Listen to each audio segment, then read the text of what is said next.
श्री कृष्ण से जुड़ी एक ऐसी स्थली जो छत्तीसगढ़ की शान है, जहाँ छत्तीसगढ़ की आत्मा बसती है।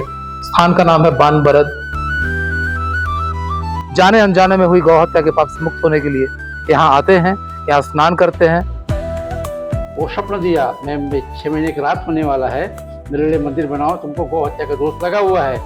यही है वो कुंड जिसे द्वापर में श्री कृष्ण के बताने पर बाणासुर ने स्वयं खोदा था। नमस्कार दोस्तों, आज हम उस स्थान पर खड़े हैं जहां श्री कृष्ण स्वयं आए थे। ये छत्तीसगढ़ की वही पावन धरा है जहां श्री कृष्ण की सेना ने प्रेम के लिए एक युद्ध लड़ा। ये वही स्थान है जहां बाणासुर को मोक्ष की प्राप्ति हुई। हम आपको दिखाएंगे वो तालाब जिसमें स्नान करने के बाद बाणासुर को गौ हत्या के पाप से मुक्ति मिली थी और वो सीधा स्वर्ग गए थे। आज भी इस स्थल की मान्यता उसी तरह बनी हुई है और लोग जाने अनजाने में हुई गौ हत्या के पाप से मुक्त होने के लिए यहाँ आते हैं, यहाँ स्नान करते हैं और यहाँ चतुर्भुजी विष्णु प्रतिमा की पूजा अर्चना कर वापस अपने घर चले जाते हैं। चतुर्भुजी विष्णु की यह प्रतिमा भी श्री कृष्ण के आदेश पर बाणासुर ने स्वयं इसी कुंड में से प्राप्त किया था। नमस्कार। नमस्कार। हम लोग आज ढूंढने आए हैं श्री कृष्ण से जुड़ी एक ऐसी स्थली जो छत्तीसगढ़ की शान है, जहाँ छत्तीसगढ़ की आत्मा बसती है। स्थान का नाम है बानबरद। ये वही जगह है जहाँ श्री कृष्ण की सेना ने बाणासुर के साथ एक युद्ध लड़ा था प्रेम की खातिर और बाणासुर को यहीं पे मोक्ष की प्राप्ति हुई थी। उस मंदिर से जुड़ा जो इतिहास है वो हम जानना चाहेंगे। हमारे साथ मौजूद हैं मंदिर के सीनियर पंडित जी वैष्णव जी। तो आइए हम उनसे बात करते हैं। वैष्णव जी नमस्कार। नमस्कार। अपना पूरा परिचय देंगे। मेरा नाम ऋषिदास वैष्णव है। मैं यहाँ का अभी वरिष्ठ हूँ परिवारों में से। और ये मंदिर जो बना हुआ है विष्णु मंदिर, वो 6 महीने का जो रात हुआ था द्वापर युग में, जिसमें रासलीला हुआ था, उस समय का मंदिर बना हुआ है। तो उस समय बाणासुर राजा यहीं पे था, उसका पर्यटन के लिए निकला था। युद्ध में जब हाथ कट गए थे पूरे, उनके 1000 हाथ थे बाणासुर के, कृष्ण के साथ युद्ध हुआ तो उसके पूरे हाथ कट गए, 4 हाथ बचे थे सिर्फ। वही सब पर्यटन के लिए निकला था। जिस समय पर्यटन के निकला उस समय 6 महीने का रास हुआ था, तो वही समय बाणासुर राजा यहीं पर था। तो भगवान विष्णु जो है, जब वहाँ मंदिर में जो है, वो स्वप्न दिया मैं 6 महीने की रात होने वाला है, मेरे लिए मंदिर बनाओ, तुमको गौ हत्या का दोष लगा हुआ है। क्योंकि कृष्ण भगवान के साथ जब उनका युद्ध हुआ था तो कृष्ण भगवान के गाय भी मारे गए थे, गौ हत्या का दोष लगा था बाणासुर को।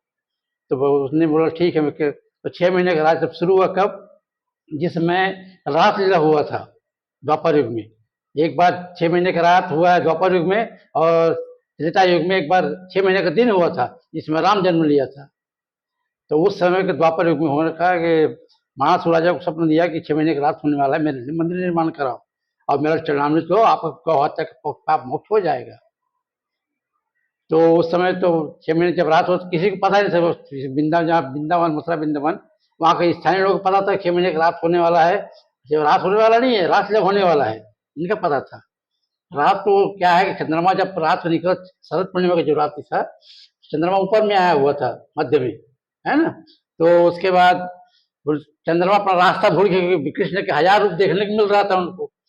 तो उन्होंने क्या है कि चंद्रमा अपना रास्ता भूल गया, आगे बढ़ना बंद कर दिया। तो रात ही रात होते जाता, जब सब जितने राजा महाराजा जो सामर्थ्य थे, अपने हिसाब से अपने जन इष्ट देव को मंदिर बनाना शुरू किए। तो उसने बाणासुर राजा यहीं पर उसको था, तो उन्होंने बाणासुर ने भगवान विष्णु के लिए मंदिर बनवाया। तो मंदिर 6 महीने का रात नहीं बना हुआ है, भगवान जमीन से निकला हुआ है, इसलिए भगवान के मंदिर के ऊपर कलश नहीं है। यही है वो कुंड जिसे द्वापर में श्री कृष्ण के बताने पर बाणासुर ने स्वयं खोदा था। इसी कुंड से उसे प्राप्त हुई थी भगवान चतुर्भुज की प्रस्तर प्रतिमा, जिसे स्थापित किया गया यहाँ एक मंदिर बनाकर। इस मंदिर का निर्माण 16वीं या 17वीं शताब्दी में किया गया। मूर्ति यहाँ पहले से थी। थोड़ा सा कुंड के बारे में बताएं। बावली उस समय हर प्राचीन मंदिर के बाजू में कुंड होता है, ऐसा नहीं है कि कुंड, हर प्राचीन मंदिर के बाजू में कुंड होता है। अच्छा, बाणासुर और श्री कृष्ण में जो युद्ध हुआ था, क्यों हुआ था? वो जो इसको बाहुबली हो गया ज्यादा, ये बाणासुर बाहुबली हो गया, अपने बल के हिसाब से पूरा सब दुनिया घिरा रहा था। तो कृष्ण भगवान को उससे भी उनकी युद्ध करने को चाहा उन्होंने, तो भगवान के साथ युद्ध हुआ था उनका। तो बहुत बहुत शुक्रिया। वैसे हमने इसकी एक कहानी और सुनी हुई थी। हाँ। कि बाणासुर की पुत्री के साथ श्री कृष्ण के पौत्र को प्रेम हो गया था और वो शादी करना चाहते थे। श्री कृष्ण इसके लिए तैयार थे, पर बाणासुर तैयार नहीं थे और इसके लिए एक घनघोर युद्ध वहां हुआ था। और उसी युद्ध के दौरान गौहत्या का पाप भी लगा बाणासुर को। हाँ वही और युद्ध के स्वप्न में उनको ये निर्देश मिला कि वहां एक कुंड है, कुंड के अंदर अगर आप स्नान करने के लिए डुबकी लगाओगे तो एक वहां पे चतुर्भुज अब ऐसे है ये और उस प्रतिमा को आपको स्थापित करना और उसकी पूजा करनी है। नहीं, ये क्या अपनी अपनी मान्यता है, अपने हिसाब से सब तर्क ये है। कहानी आपने भी सुनी है? नहीं, ये कहानी सुनी हुई है। बस कुंड का जो है हर प्राचीन मंदिर के बाजू में एक साथ कुंड कुंड होता है। कुंड होता है, वही कुंड है। अब यहाँ पे जो गौ हत्या का दोष लगता है, उनको आके इनके स्नान किया अभी जाता भी है। लोग यहाँ आते हैं? हैं? अभी भी लोग यहाँ अभी आते हैं? अभी अभी एक आए हुए हैं लोग। अच्छा, अभी जो 4 लोग पूजा कर नहीं, रहे हैं वो वाला एक कथा पूजा, सत्यनारायण की पूजा हो रहा है। उनकी पूजा का अर्थ है मुंडन के लिए, शुद्धिकरण के लिए गया है। अच्छा, शुद्धिकरण के लिए। पहले मुंडन होगा, उसका धोबी आएगा, कपड़ा धो के देगा, तो गीला कपड़ा पहन के मंदिर में पूजा होता है इनका शुद्धिकरण। तो कितना समय लगता है इस पूरी पूजा में? पूजा पर आधा घंटा। आधा घंटा। हाँ, आधे बस क्या है, घंटे की पूजा? नहाना जो नहाना है, मुंडन करना है, इसमें समय लगता है। उसके बाद जाओ तो मंदिर की पूजा आधे घंटे का है, ज्यादा आधे नहीं। घंटे की। बस बस। तो महीने में लगभग कितने लोग यहाँ जाते हैं? अब महीने के कोई नहीं, कोई लिमिट नहीं है, भगवान का दरबार है। आप आ गए, कोई फिर भी लिमिट 10 से 100, 10 से वो 200? कुछ नहीं, कोई लिमिट नहीं है। दिन भर कभी कभी कभी दिन भर 4-5 लोग आते हैं, कभी कभी कोई नहीं आते हैं। अब कैसे करोगे, भगवान का दरबार है। सही बात है। यहाँ कोई ऐसा लिखा नहीं है कि इतना तो गारंटी आए। दोस्तों, ये जानकारी आप तक सिर्फ इसलिए पहुंचाने की कोशिश की जा रही है कि यदि आपसे या आपके परिवार में या आपके परिचितों में से किसी ने भी गलती से गौ माता का वध कर दिया हो या किन्हीं के कारण से किसी लापरवाही की वजह से गौ माता का निधन हो गया हो, तो ऐसे में आप इस मंदिर में आकर अपना पाप मोचन कर सकते हैं, शुद्धिकरण करवा सकते हैं। शुद्धिकरण करवा सकते हैं और आपके मोक्ष का रास्ता प्रशस्त हो सकता है। इसी जानकारी के साथ शुक्रिया। एकांतवास है, वहां जाओगे, बाहर जाकर कोई आवाज सुनाई नहीं पड़ेगा।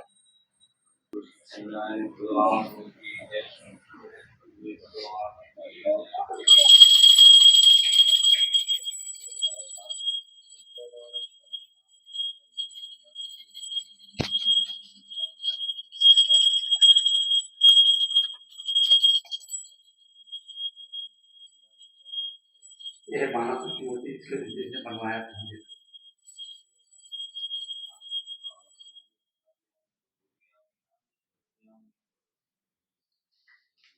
ये है भैरव जी। प्राचीन मंदिर में आपको भैरव जी मिलेगा। जिस समय का मंदिर बना उस समय का है ये। आइए।